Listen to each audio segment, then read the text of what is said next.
হাওড়া ডিভিশনের হাওড়া বর্ধমান কর্ড, হাওড়া ব্যান্ডেল নৈহাটি, বর্ধমান হাওড়া ও খানাগুমানি শাখায় ট্র্যাক ও সিগন্যাল রক্ষণাবেক্ষণের জন্য 7ই জানুয়ারি রবিবার ইন্টিগ্রেটেড মেগা ট্রাফিক ব্লক ও পাওয়ার ব্লকের প্রয়োজন হবে। তার ফলে বেশ কিছু লোকাল ট্রেন বাতিল ও নিয়ন্ত্রিত হবে বা সংক্ষিপ্ত যাত্রা শেষ করবে এবং তাছাড়াও বেশ কয়েকটি এক্সপ্রেস ট্রেনেও নিয়ন্ত্রিত হবে।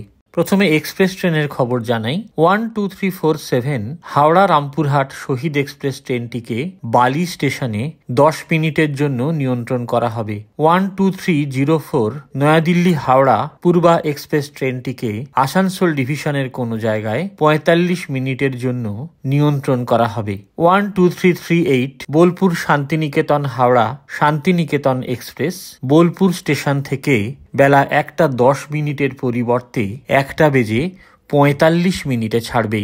7ই জানুয়ারি যেসব লোকাল ট্রেন বাতিল থাকবে সেগুলো হলো হাওড়া থেকে 37315, তারকেশ্বর থেকে 37326, ব্যান্ডেল থেকে 37749, কাটোয়া থেকে 37748 এবং 03095 ও আজিমগঞ্জ থেকে 03096।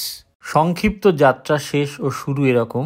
7 তারিখে 37361 হাওড়া আরামবাগ লোকাল আরামবাগের পরিবর্তে তারকেশ্বরের সংক্ষিপ্ত যাত্রা শেষ করবে 11টা বেজে 20 মিনিটে এবং তারকেশ্বর থেকে বেলা 12টা বেজে 57 মিনিটে যাত্রা শুরু করে 07362 ট্রেনের পথ ধরে চলবে।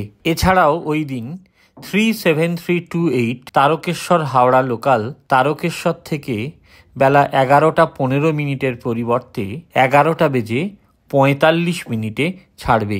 এছাড়াও স্পেশাল ও দেরিতে চলা ট্রেনগুলি যাত্রাপথে যে কোনো জায়গায় প্রয়োজন মতো নিয়ন্ত্রণ করা হবে। এই সব লাইনের সকল স্টেশনের যাত্রীদের তাদের স্টেশনের প্ল্যাটফর্মে পৌঁছে পাবলিক অ্যাড্রেস সিস্টেমের ঘোষণা অনুসরণ করতে বলা হচ্ছে।